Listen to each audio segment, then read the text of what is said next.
hari abantu hano kwama bagira ngo babatware nk'abaprematire ngo ikibazo ngo kandi kiraje ngo mu kazi kandi ibibazo byaje ngo kandi abana barwaye abayumbe akamagira ngo bazohora iwe bamuterure ntagakoze ikirenge hasi muri aya makoro ya nayo ntakarware ntakarwaze ntagakene ntagasonze processes izagenda uko ashaka agere muri Amerika bigenda erega wewe ntabwo twaje mu mikino hano. We did not come here for games. Twaje mu mikino. We did not come here to play games. We came to fight. Ijana ry'amanyakenya niyo nagaza nitwa. Ico nico gihe nubatse inzu, nico gihe nayubatse mu kwizera ndayuzuza. Umunsi nayitashemwo 2012. Numvise kwivyiringiro no kwizera nizera Imana. Bitumbagira biragenda bigera hejuru ndavuga ngo nibindi. Iyakoze ibingibi izakora n'ibindi kuko yakoze n'ibyo byari bikomeye ntambuye kandi nticiye nimuzamura ibiganza dusuhuzanye mu izina rya Let us greet each other in the name of Jesus. Hallelujah. Hallelujah. Imana ibahe umugisha May God bless you this evening. kubwo imirimo yose yakorewe aha reka twese dukomere Imana amashyi. Let us give a hand of clap to God. Turashimira ikaze yanyu. We thank you for your welcome. Imana ibahe umugisha. May God bless you. Impamvu z'uyu nguyu nuko dufite paruwase ya diaspora tuba dukeneye ko nabo bumva kuko harimo bamwe batumva ikinyamurenge cyangwa ikinyarwanda. We have a diaspora congregant that needs a translator. Turishimye cyane ku bwanyu mwese. We're very happy to have all of you. By'umwihariko twiyegereje n'umuyobozi wa gahunda nawe ajya yiyegereza abantu ariko akabura bamwiyegereza.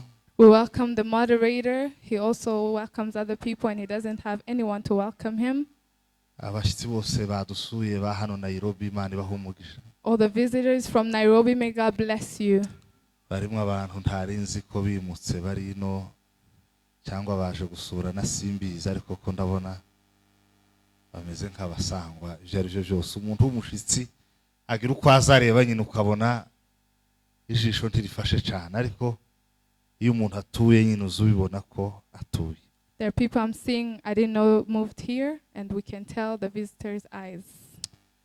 Mane bahe umugisha kandi bagirire neza. May God bless you and may you see his goodness. Twishimiye abakaruvari ba paruwase hano Mwiki.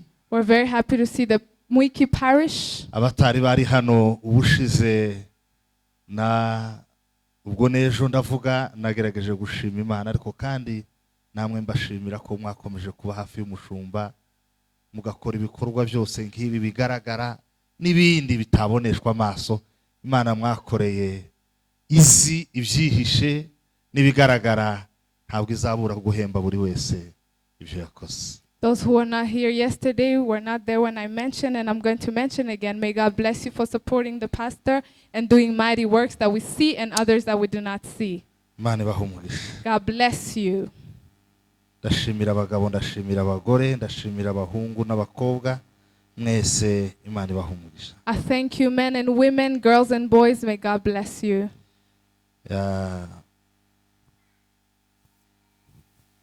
Mushumba kuva muri Congo, mushumba wa Cornerstone, twongeye gushimangira ikaze umushumba wa hano yabahaye kandi rwose Imana ibahe umugisha. Pastor from Cornerstone, may God bless you. By'umwihariko mushumba nanone Nkomezi, Imana iguheze umugisha. Pastor Nkomezi, may God bless you. May you see his goodness. Niba umuntu mwicaranye atarakwambuye nk'umuheze ikiganza umubwire ngo ijuru riri kwishimire muri uyu mugoroba. Greet your neighbor and tell him, may heaven rejoice over you. Ndashimira mwene data Hervé uducumbikiye. I thank man of God Hervé who is hosting us. Ejo narabivuze ko niyemeje ko ntazaja kuri hoteli igihe cyose agituye hano kubera ko ituru ya mbere yatwakiriye neza, iya kabiri twakira neza, kuja handi byosa nko kumubuza umugisha mu buryo bumwe ariko kandi byosa nko kudaha agaciro ivyo yakoze. I mentioned it yesterday that whenever I come here, I'll not go to the hotel because he welcomes us very well. nakiriye abantu bose badukurikiye online. I welcome those who are following us online. Imana ibahe umugisha aho muherereye. May God bless you wherever you are. Mu mwanya mutoya kugira ngo twakire irindi jambo ry'Imana. In a very short time so we can receive another word of God. Abaroma igice 8 umurongo wa 3 ni bisanzwe haravuga ngo ariko ukunda Imana niwe umenywa nayo. 1 Corinthians chapter 8 verse 3 says, but the man who loves God is known by God. Thank you interpreter, nawe nguhaye ikaze ndetse harundi mu interprete wacu sinzi ko mwamumenye. We have another interpreter from the Randon parish. Yarari hano muri gahunda ziwe ariko mubwiye ko ndi hano nawe araza. Dani haguruka tuguhe ikaze. We welcome you, Dani. Mane guha umugisha God kandi bless tugirire you. neza. May you see his goodness. Abantu bose baraha bakozi b'Imana ntiriwe mvuga amazina yanyu ndishimye cyane kubabona. I'm very happy to see all of you. Urukundo, love, dukunda Imana imwe mu nyungu twunguka nyuma yo gutsinda ibigeragezo biduhagaze imbere. Whenever we defeat the tests that are in front of us is when we love. Ababishoboye muze kwandika. Iyo ni topic. That's a topic. If you're able to write, you can write. Urukundo dukunda Imana. The love that we have for God ni inyungu rimwe na rimwe ziva mu kunesha ibigeragezo biba biduhagaze imbere. Is a benefit from defeating the tests that are in front of us. Iyo umuntu atsinze ikigeragezo kimuhagaze imbere, imwe mu nyungu azayunguka urukundo akunda Imana ruzarushaho kwiyongera. Whenever you defeat a trial before you, you gain the love for God. Hosanna, hallelujah, wafa elalozukira. Hosanna, hallelujah, wegulu enyo tukuimusa. Tukuimusa okusinga feza neza. Tukuimusa okusinga byona. Tukuimusa okusinga feza neza. Wegulu enyo tukuimusa. Ureke gucuranga igisirimba numvise ukizi cyane. Imana iguhe umugisha. May God bless you. You know how to play gisirimba. Bwana Yesu asifiwe sana. Praise God. Bibiliya kiye za mikro iratangiye kandi kweli. The microphones are starting again. Nyabo. Please. Please. Sonorisation. Paulo yandikiye igice 8 umurongo wa 28 avuga ngo byose bifatanyiriza hamwe kuzanira ibyiza abantu bose bakunda Imana, bizera Imana, bakunda Imana n'imitima yabo yose. Ibintu byose bahura nabyo byifatanyiriza hamwe bikabazanira ibyiza. Paul wrote to the Romans chapter 8 verse 28 that everything works together for good to those who love God. Buri gihe iyo habaye impamvu z'intambara n'umwanya w'abakristo bamwe gucogora no gusenga, bagacogora gukunda Imana, bagacogora kwegera Imana, bagacogora gukunda Imana, bagacogora amasengesho, bagacogora gukorera Imana. Ariko nyamara iyo hateye ibihe by'ibigeragezo, inyungu izivamo nyuma yo kwihanganira itugerageza tugahangana nabyo tukabinesha, urukundo dukunda Imana ruzarwiyongera. Whenever we see trials in this life, it's time for you to cease praying to God and loving Him more. But whenever you are resilient and you pass the test and you defeat it, the love for God increases in your life. Bwana Yesu asifiwe sana. Hallelujah. umuririmbyi wahari hakurya tuvuye yararirimbye aravuga ngo ikigeragezo si karande ngo kandi sisudire ku muntu ngo ntawe akigusudiriyeho. Ikigeragezo si karande ngo kandi sisudire ku muntu ngo nyamara burya ikigeragezo ngo kiba gihetse igisubizo. A trial is not permanent and it's not a inheritance, so whenever it comes it's carrying an answer. Umunsi nsobanukirwa iribanga iyo hateye ikigeragezo gutya nkaza kabona mpuye naco. Nzantangira gutegura indirimbo nzaririmba umunsi nzaba ngihagaze hera. Whenever I meet a trial, I start practicing for the song that I'll sing when I defeat this trial. Ubundi Bibiliya tizivuga ngo hahirwa baseka. Bibiliya izivuga ngo hahirwa barira. Kubera ko nimba uri kurira none ahangaha ni igisobanuro cy'uko ejo hari uguseka. Amahirwe n'abari kurira, abahiriwe n'abari mu gahinda, abahiriwe n'ababihiwe, abahiriwe sabanezerewe sabaryohewe. The word of God does not say blessed are those who rejoice, but it says blessed are those who mourn. The reason for this is because if you're crying today, tomorrow you'll see tears of joy. Ibi bizabituma imbere y'ikigeragezo cyose nta muntu ukunda ibigeragezo. Oya. Sinza mbisengera ngo bize nzasengera ngo bimpunge. Ariko iyo kije Imana nkabona ko yacemeye ngo kize duhure. Nzavuga ngo iki kigeragezo kije kunsigira ishimwe mu mutima hantu. Kandi muri iri shimwe nzongera nunguke gukunda Imana birushijeho. Reka mpangane naco kandi mpangane naco nezerewe umutima waje utuje. Whenever I meet a trial, I do not love trial and never pray for them to come to me. I always pray for them to go away. But whenever I meet them, I know that I'm coming from God, that I'll defeat them in Jesus' name. Languza fandi ya zambau lagi nao.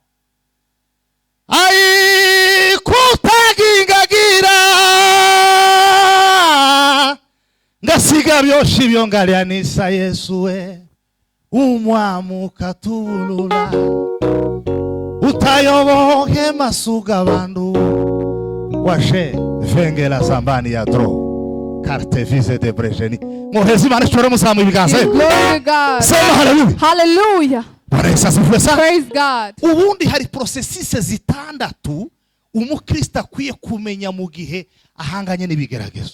There are 6 processes a Christian should know whenever they face trials. Izi process pari zitandatu umuntu azazikuramwe inyungu nyinshi, ariko ndavuga zine gusa zikomeye zingenzi. Nyuma yo kuvuga izi nyungu nyuma yo kuvuga process ndaza kuvuga izi nyungu. Inyungu ya mbere dukuramo tuzadukuramo kwizera Imana. Iyo ibigeragezo birangiye kuramwe inyungu yitwa kwizera Imana. Inyungu ya kabiri ni ibyiringiro. Inyungu ya gatatu ni urukundo. Inyungu ya kane ni inyungu yo guhagarara mu bigeragezo ufite ibitekerezo bitsinda buri gihe ukazuhangana n'ibigeragezo mu bitekerezo warabitsinze kandi ugihanganye nabyo. There are 4 benefits that a Christian takes from this, and the first one is faith and trust. The second is hope. The third is love, and the fourth is having a victorious mindset. Hallelujah. Victorious mindset. Ibitekerezo bitsinda. Thank you so much. Victorious mindset. Ibitekerezo buri gihe bikubwira ngo iki kiguhagaze imbere nukuri ntabwo kirusha imbaraga cyakindi cyatsinzwe. Niki nacu zagihagarara hejuru. The thoughts that tell you this is not stronger than the one that came before, you will also defeat it in the name of Jesus. Hallelujah. Process ya mbere umukristo akwiye guhagararamo mbere yuko ahangana n'ikigeragezo. Process ya mbere akwiye kwibutsa umutima we kuko ataje mu isi gutembera ahubwo yaje kurwana. The first process is reminding your heart that you're not here in the world to tour, but you came to fight. Hari abantu hano mukama bagira ngo babatware nk'abaprematire ngo ikibazo ngo kandi kiraje ngo mu kazi kandi ibibazo byaje ngo kandi abana barwaye abayumbe akamagira ngo bazohora iwe bamuterure ntagakoze ikirenge hasi muri aya makoro ya nayo ntakarware ntakarwaze ntagakene ntagasonze. Processes izagenda uko ashaka agere muri Amerika bigenda uko. Erega wewe ntabwo twaje mu mikino hano. We did not come here for games. Twaje mu mikino. We did not come here to play games. We came to fight. In the name of Jesus.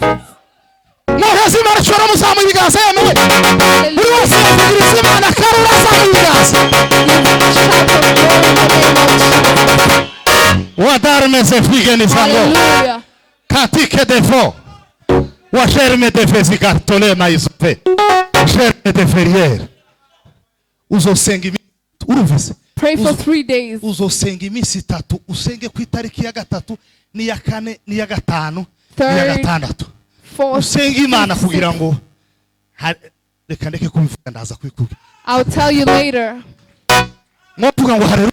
Say hallelujah. Abantu barasanga aho twaje mu isi gutembera. People think we are here Akamagira for ngo abana biwe ntibakabure minerevare, ntibagasonze, ntibakagira ikibazo, ntiyakagira ukorora, ntiyakagira uwo bazotera ibuye, ntiyakagire n'umuntu uzomuvugira ngo umwana ni mubi.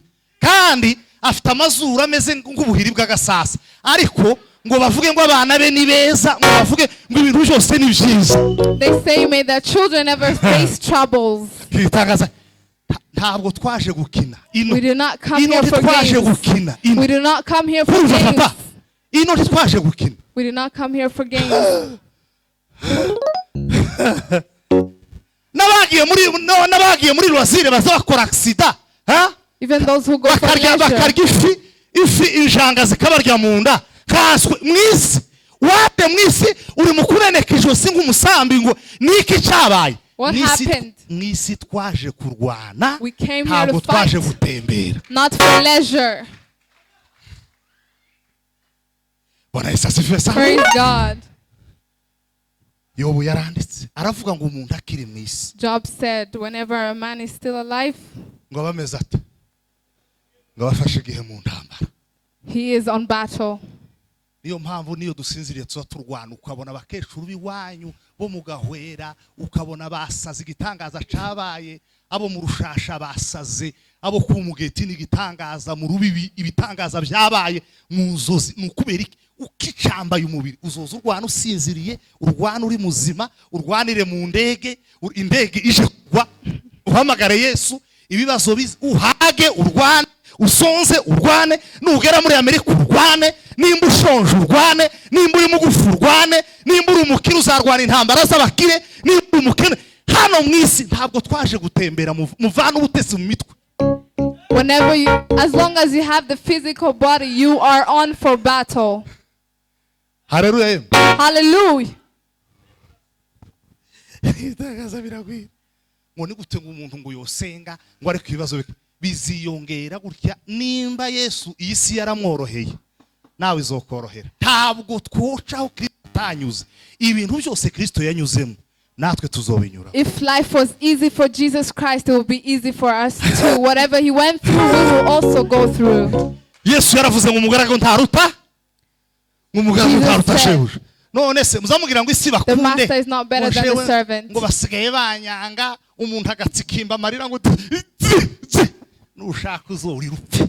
Intambara ntizizoreka hano isi ntitwaje gutembera. People crying saying they hate them. Battles will never stop. We're not here for leisure. Yesaya arandika igice cya 43 umurongo wa mbere aravuga ngo muzanyura mu muriro, muzanyura mu migezi. Yaravuze ngo muzonyura ku ruhande rw'imigezi se cyangwa ngo muzonyura mu biraro hejuru y'ibiraro, ngo nimugera ku migezi muzashiraho ibiraro. Yaravuze ngo muzayinyura. Isaiah 43 says you will pass through the fire, through the waters. Umuriro nta kunyura ruhande Not outside, but inside the fire. Ndani birya byanyu byo guteta by'ubutesi abantu bari mu kwama bamera nk'inka z'intenderi ngo uzorwana waje kurwana. People have become spoiled, but in this world we've come to fight. Tubenk'abatanga haleluya sitatu muzamuye ibiganza. Hallelujah. Hallelujah. Hallelujah. Hallelujah. Hallelujah. Hallelujah. What? Preshine feziganizalo. Hallelujah. Artefise desangi. Wanga ya zao. Uzovyara ugeragezwe, utaravyaye ugeragezwe. Utaravyagira intambara z'abataravyaye, uwavyagira intambara z'abavyaye, uwavyaye abakobwa agira intambara z'abarwabyaye abakobwa, uwavyaye abahungu agira intambara z'abavyaye abahungu. M23 irahari natwirwaneho na zagumino abantu abavyeyi nuko bameze. Utaravyaye nawe afite intambara. hano mwisi in this world. nta butembere ntabwo twaje We're gutembera. not here on tour. Icya kabiri umukristo akwiye kwibuka mu gihe ari mu ntambara. The second thing you should remember when you're under trial,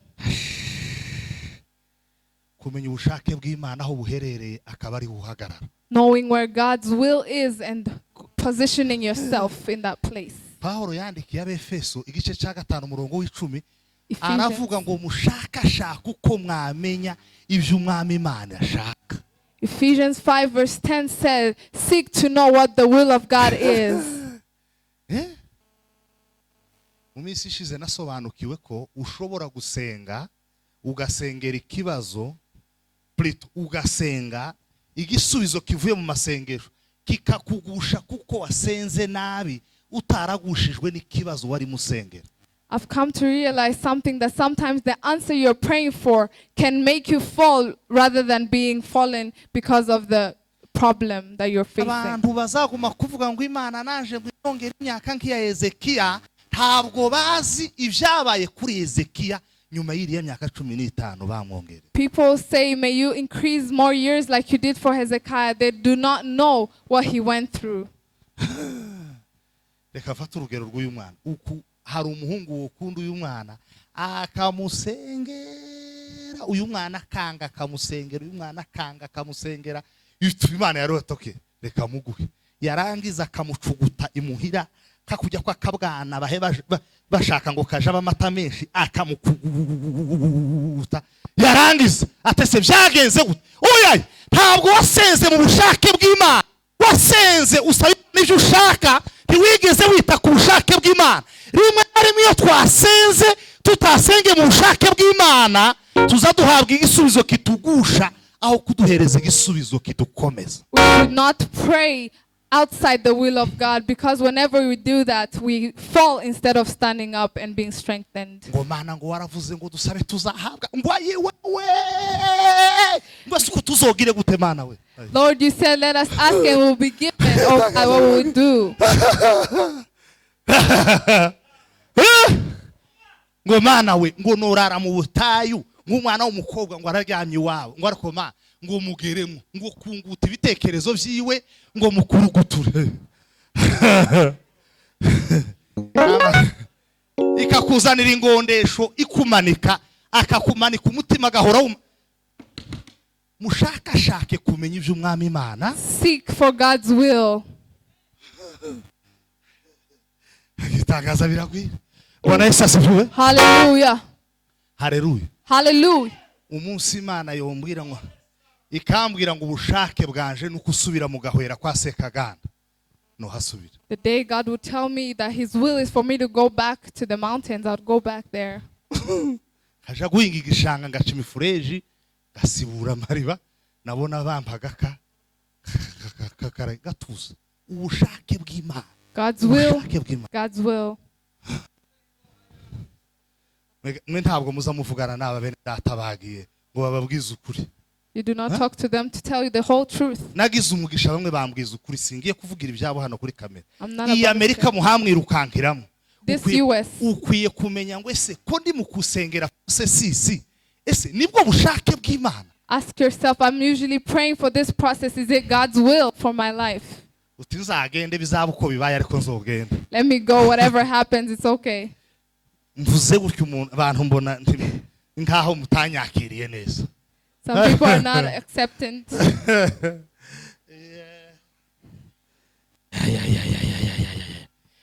Haza y'ubushake bw'Imana ni mu gihugu Imana itabamo, ariko iyo uhagaze mu bushake bw'Imana uba uri mu gihugu Imana ifiteho control. Intambara zose worwana uhagaze mu bushake bw'Imana byanze bikunze iyo ntambara birangira winesheje kubera ko Imana bari amaboko yawe agufasha kurwana iyo ntambara. Outside God's will is a country that God does not dwell in, but inside his will he dwells in there, and whatever you fight he helps you. Imbabazi ze n'urukundo rwe nibyo bituma tudashira. Imbabazi n'urukundo rwe nibyo bituma tudashira.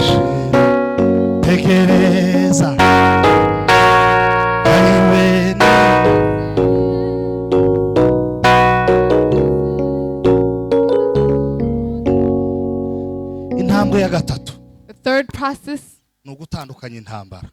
differentiating battles. Hello, Hello. Bwana Yesu asifiwe. Praise God. Gutandukanya intambara. Differentiating battles. Ukamenya intambara y'umwuka, ukamenya intambara itari y'umwuka. Knowing a physical and spiritual battle. Ukamenya intambara yawe ije ikureba, ukamenya intambara itari yawe kugira ngo utazarwana intambara itari yawe ikagukura hagatwe. Knowing your personal battle or the one that is not yours, and not fighting battles that are not meant for you. Hari ikibazo cabaye c'abayumbe Kayole atuye hano mwiki ngo hariya ngo There's a problem in Kayole and you live in Mwiki. Umugore warwanye n'umugabo ngo nawe ngo tugo hari There's a intambara husband. itari yawe. There's a battle that is not yours. Taramenya gutandukanya intambara yawe n'itari yawe, uzurwana zitakureba zikagukuramwo amaso. If you fight and you do not know how to differentiate battles that are yours and not yours, you fight battles that are not yours. Utaramenya gutandukanya intambara y'umwuka n'itari y'umwuka, uzusengera intambara itari yo gusengera cyangwa se ukarwana mu buryo busanzwe intambara yo gusengera. When you do not know how to differentiate physical and spiritual battles, you will fight spiritual battles physically and also fight physical battles spiritually. Hari intambara zimwe Imana izivuga ngo ceceka gusa, ceceka, iyi ngiyi uceceke gusa izorangira ucecetse gusa. There are battles that God tells us to just be quiet. Cya gatatu ni ugutandukanya intambara. Third is differentiating battles. Ukamenya yarangiye n'itararangira. Knowing the past battles and also the ones that are present. Process ya kane umukristo akwiye kumenya mu gihe cy'intambara, akwiye kwakira intsinzi mbere y'intambara na mbere y'uko agera hagati mu ntambara. The fourth process is accepting victory before you even go to battle. Dawudi ntabwo yatsinze Goliyati atangiye kuzunguza umuhumetso, yatsinze Goliyati igihe yumvise arimo aratuka ubwoko bwa Isiraheli, abwira abo bari ku mata ariko mwumve mbabwire uriya Mufilisti ni ukuri Imana yomfasha nkamunesha, nizeye ko nomunesha. Urya mwanya niwo mwanya yatsinze Goliyati. Abakristo ntabwo tso dutegereza ngo tugere mu ntambara hagati kugira ngo tubone kumva ko tuzayinesha, tuza tuyinesha tutarayirwana kubwo kwizera uwo duhagararanye. David did not defeat Goliath when he pulled the slingshot. He defeated him when he was saying, speaking bad about the Lord of Israel. Christians, we do not fight battles before. We do not get victory before. Praise God. Praise God. Hallelujah. Hallelujah. Christians are victorious before they even fight battles. Process ya gatanu. The fifth process. N'intsinzi mu ntambara. Nukuvuga ngo iyo wamaze kwinesha utarayigeramo ugenda mu ntambara ufite mentalite yo gutsinda, hanyuma ukayirwana ukayitsinda, none ukagera ku ntambwe ya gatanu yo gutsinda intambara yari yose iguhagaze imbere. The above point was going to battle when you have a victorious mindset, but now this step is having the victory itself. Ukaba usohoje rya jambo umwanditsi wa Zaburi yanditse, aravuga ngo abiringi Uwiteka ngo bameze nk'umusozi wa Siyoni. Those who trust in God are like Mount Zion, they cannot be shaken. Gatandatu ni inyungu. The sixth is the benefit. Nababwiye ngo inyungu ya mbere n'ukwizera Imana kuza kwiyongera. I told you the first benefit is faith increases. Bwana Yesu asifiwe. Hallelujah. Hallelujah bwoko bw'Imana. Lord. Bwambe ntangira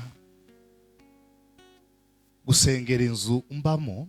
When I started praying for the house I live in, nari mu wa kabiri secondaire. I was in the second year of high school.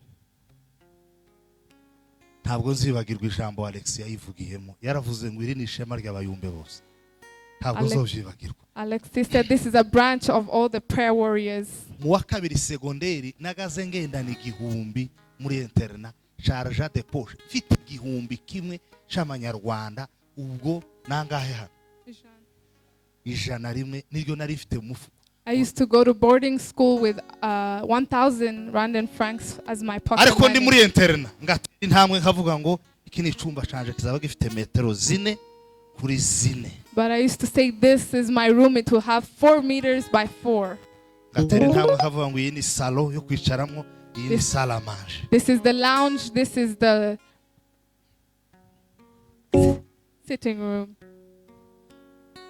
ngatera intambwe nkavuga ngo iki ni icumba c'abashitsi na toilette yabo, iki ni icumba c'abana na toilette yabo, iki ni icumba kindi na toilette yabo. Nico gituma mu gihe cyose nari ntegereje abana nagaza mbwira Imana nkayibwira ngo Mana urabizi ko baca abana kera taramenya nimba nzonashaka cyangwa ntazoshaka, none se kwicumba c'abana ngiki ndizeye zana abana bakirara. That's why when I was praying for my children, I'll tell God, you know, I started building their room before I even knew that I'll get married. So please give me the children, their rooms are ready.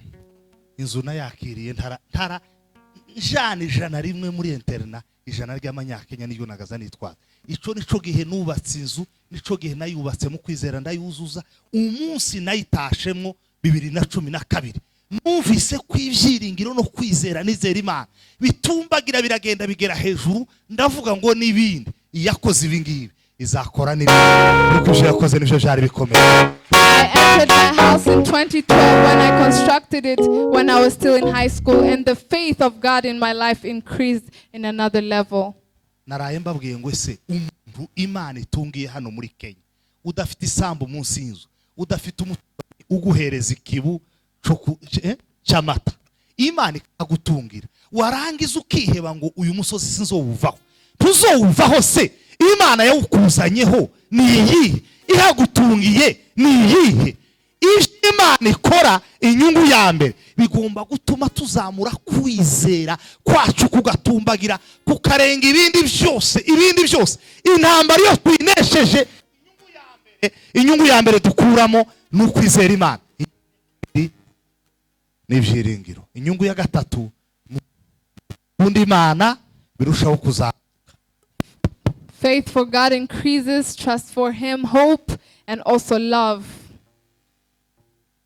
Kwizera Imana, faith for God kugomba kuzamuka, increases.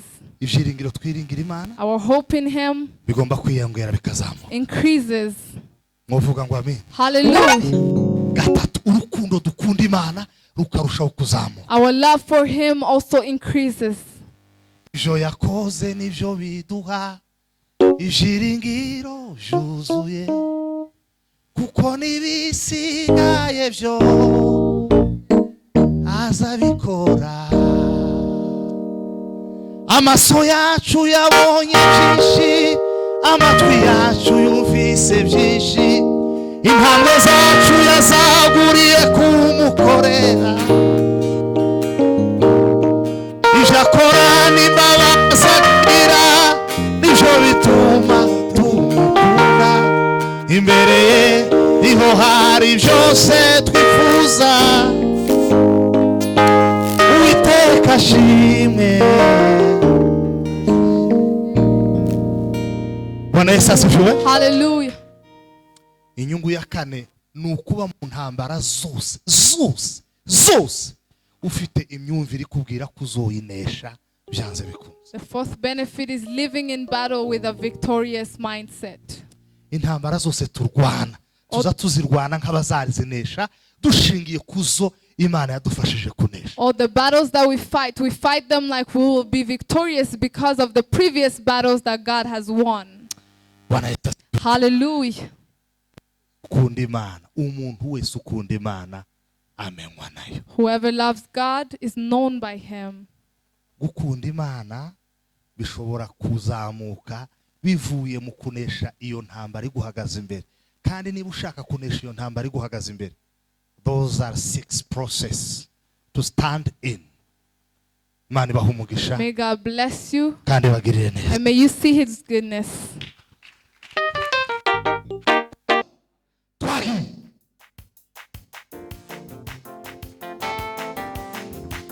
Ongera buke.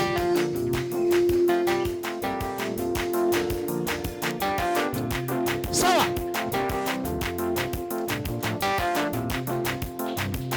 Mana yera, Mana y'imbaraga n'ubutwari.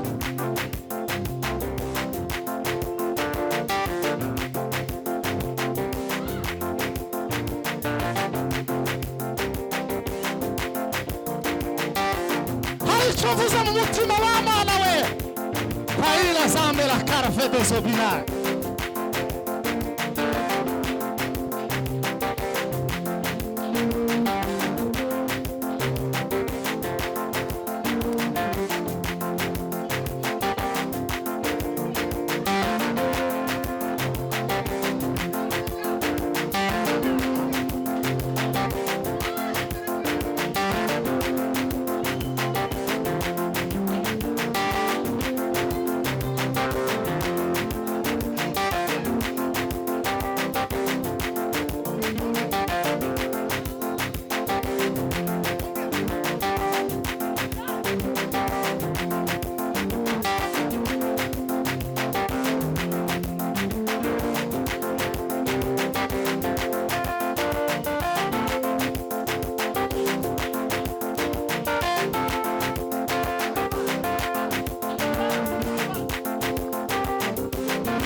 Muzamuri biganza nano. Tasine. Sema haleluya. Haleluya. Mwongera muzamuri biganza tuvuge ngo haleluya. Haleluya. Haleluya. Amaboko akiri hejuru haleluya. Haleluya. Twongere kandi haleluya. Haleluya. Twese wa. Asifu Bwana majeshi. Ahimidiwe mukombozi. Imana ihimbazwe. Amen. Bwana asifu. Gira abantu babiri mwegeranye ngo mwijuru hari Imana. Iyo ni impamvu yo gutuma ushira ubwoba. Mwijuru hari Imana. Iyo ni impamvu yo gutuma ushira ubwoba.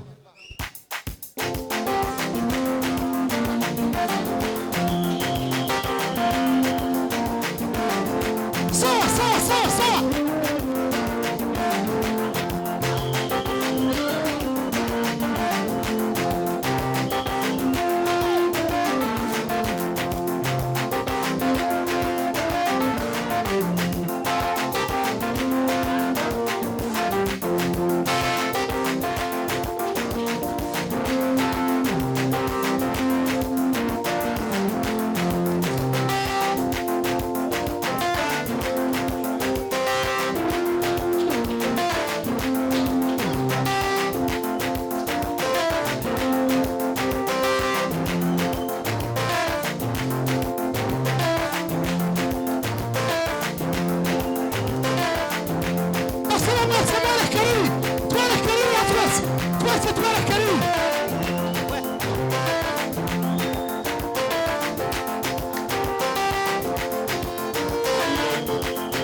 Ahimidiwe mukombozi. Timwumvise ko igitaramo kizamutse. Muzamwirinda gutenguha. Bwana asifiwe. Amen. Kandi namwe muzamwirinda gusiga abandi. mukora igitaramo ku buryo ikinoga kikanoga neza, kikanoga kikigira amashami. Bareza sivyo ko ndumva twotanga haleluya imwe buri muntu wese akayoherezaho arimo kumva haguma kumutoneka. Hari igihe satani zituruka mu irembo bikaza ari gumarika gutoneka gusa rikagutoneka kubwo kwizera Imana. Muri haleluya yawe nta umenya ngo uvuze iki, ariko Imana irakize. Zamura amaboko hejuru twese. Iyi haleluya buri wese ayitera arambage kandi ugeze ijwi ryawe rigarukira utange haleluya ubwira Imana ngo Mana urabirunza ugira icyo ukora. Haleluya haleluya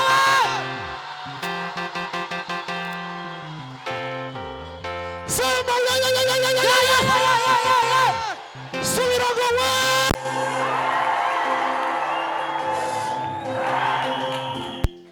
asifuwe Ayimidiye mukombozi. Eratandra borde. turasubira mu Ene varie. Bwana asifuwe. Uyu musaza ibukavu twamutange haleluya zirindwi, umwana we wafunzwe arafungurwa. Niyo mpamvu muhamubona yananiwe kwihangana yaje hano. Ibi dukora akenshi hari abantu bazagira ngo birasanzwe. Ntibisanzwe. Ukumuza mubona nyiri bibuza uburyo niko biza bibuza uburyo ibyatuburiye uburyo. Ongera uzamura amaboko yawe hejuru. Haleluya haleluya. Nyeganyeza amaboko yawe hejuru, nyeganyeza amaboko yawe hejuru. Twese haleluya haleluya. Sema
umwuka arambuye ngo umuntu wagize uruhare mu kukuraza amajoro udasinziriye wibaza ngo agiye gushinga inkokora yibaza imyaka myinshi. Bazashinga inkokora Kwe. ngo yibaza ibirekireke Kwe.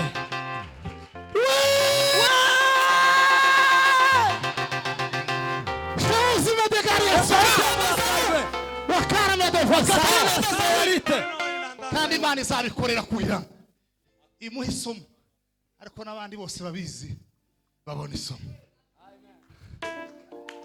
Ai kutibigaba shengero mukugenda we kutibigaba shengero mukugenda shengero mukugenda ai kutibigaba shengero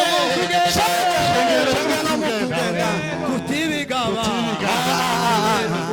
shengero mukugenda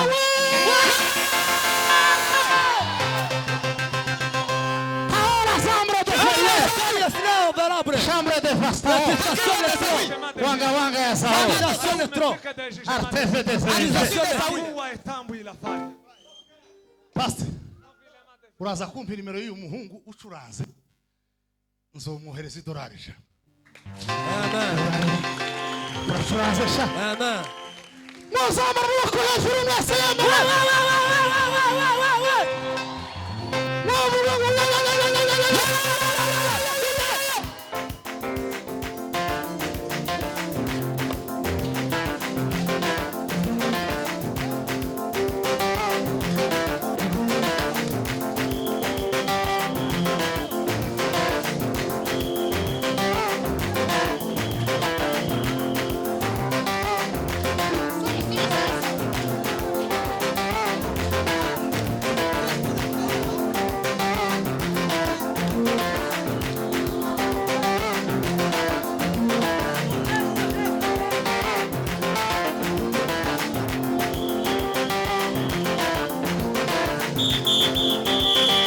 Mwese mugire utyo mwese mwese mwese.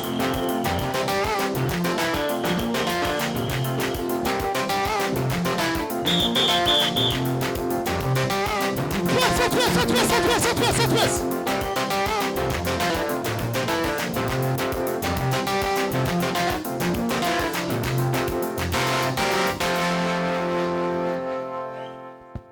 Bwana sifu.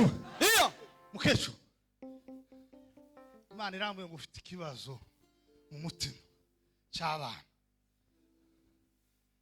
Sabawe. N'ab'Imana mbere yuko baba bawe. Nukuri utuze. Uzobahagarara imbere azobazira. Uwahagaze imbere yawe azobazira utuza. Uzusenga utuje. Uko ukorera Imana kose ugukore utuje.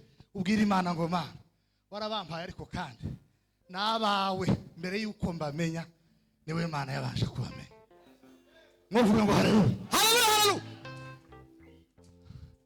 Imana igukuyeho igisomero. Urumvise? Igukuyeho igisomero. Igisomero. Wahambi barachura mwakagira Imana muyemere. Sema we. Asifu Yesu. Atukuka mkombozi aliye hai. Haleluya. Amen. Nukuri ihangana ubwira babiri. Kumwe cyangwa babiri byibuze. Mubwire ngo umutima usubire mu gitereko mu ijuru hari Imana.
Atukuka mkombozi. Fata ibiganza bibiri by'umuntu mwegeranye byibuze.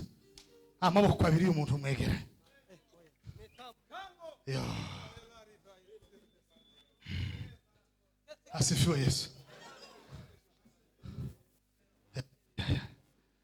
Mwami Yesu warakoze wampaye amahoro yo mu mutima.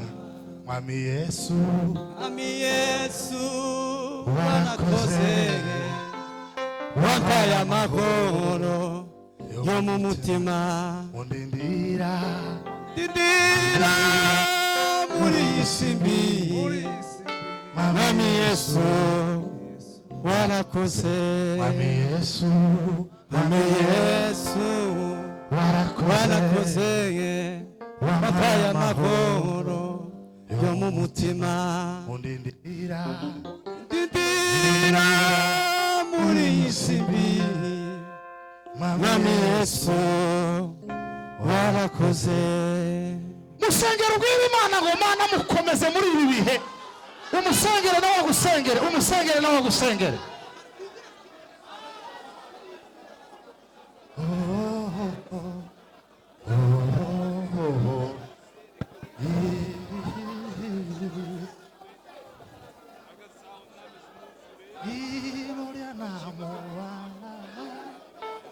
Amatira mengi wenene gabigizi wabage anavyukado wa mwami iroria na mubalala we amarira mengi wenene gabigizi wabage aravyuka vuba Yesu.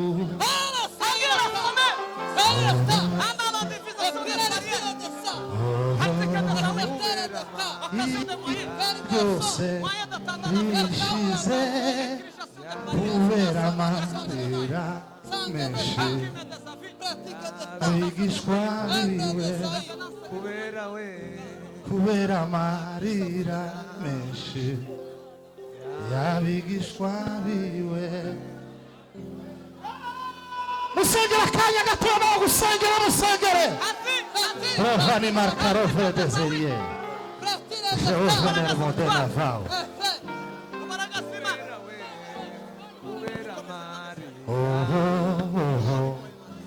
Y'abigishwa biwe kubera we kubera amarira menshi y'abigishwa biwe kubera amarira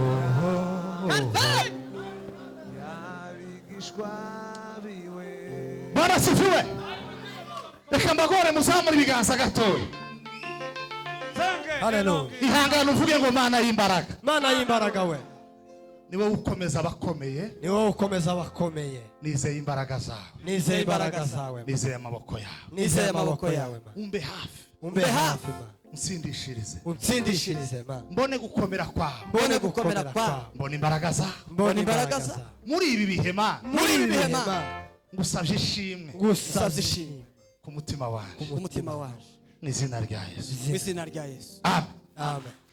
Ejo saa 4 hano abayobozi bose